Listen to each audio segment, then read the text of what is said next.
Qu'est-ce que la sanctification? Ce n'est pas une doctrine. Ce n'est pas du tout une chose. C'est Christ. Il a été fait pour nous. Sanctification. 1 Corinthiens 1:30. Si nous sommes en Christ, et si le Saint-Esprit nous enseigne Christ, nous connaissons tout ce qui concerne la sanctification. Mais si nous ne sommes pas en Christ, nous pouvons avoir une théorie et une doctrine de la sanctification. Mais cela nous séparera des autres chrétiens, tout en créant des difficultés pour beaucoup de croyants. Il est probable que l'enseignement de la sanctification comme d'une chose en soi ait troublé beaucoup plus de chrétiens que n'importe quelle autre doctrine particulière, en faisant une chose, au lieu de garder Christ comme notre sanctification.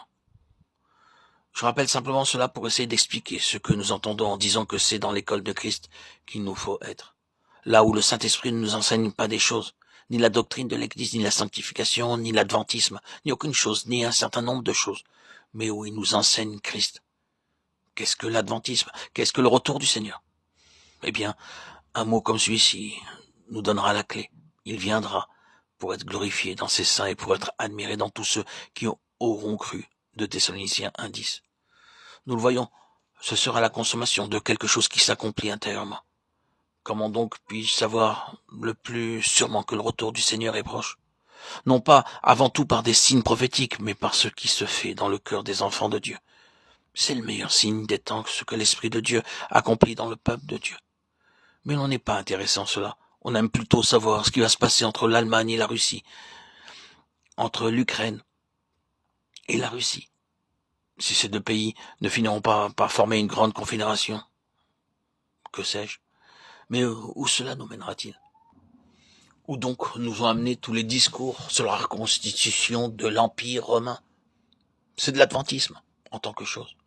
Si nous restons intimement attachés à celui qui est la somme de toute la vérité, et si nous marchons avec lui et que nous l'apprenions, lui, nous connaîtrons le cours des choses. Nous saurons ce qui est imminent. Nous aurons dans notre cœur les murmures de la préparation. La meilleure préparation pour sa venue, c'est de connaître le Seigneur. Nous ne disons pas qu'il n'y a rien dans les prophéties qui se réaliseront. Comprenons-nous bien.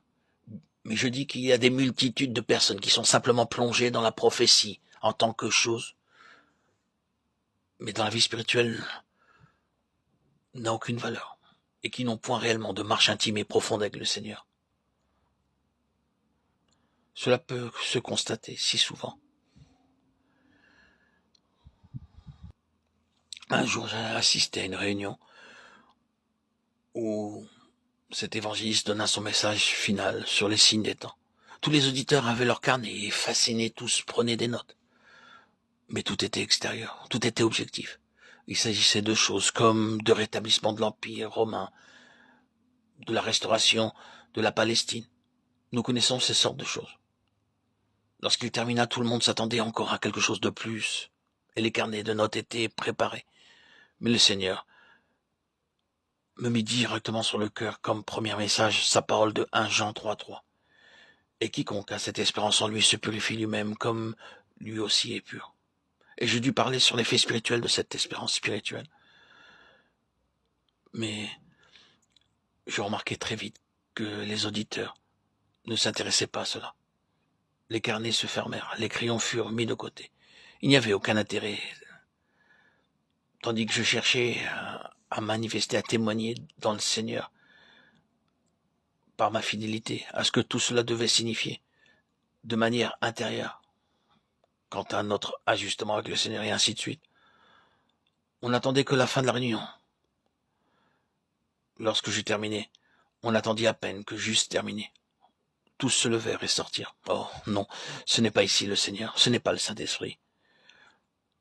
Le Saint-Esprit veut nous ramener au Seigneur. Il ne s'agit pas, après tout, de revenir à des choses non essentielles et élémentaires, mais de revenir à Christ. C'est revenir à la seule base sur laquelle le Saint-Esprit peut réellement accomplir toute la volonté et tout le dessein de Dieu, que d'être dans l'école de Christ où le Saint-Esprit nous enseigne Christ. Et la manière dont le Saint-Esprit nous enseigne Christ est expérimentale.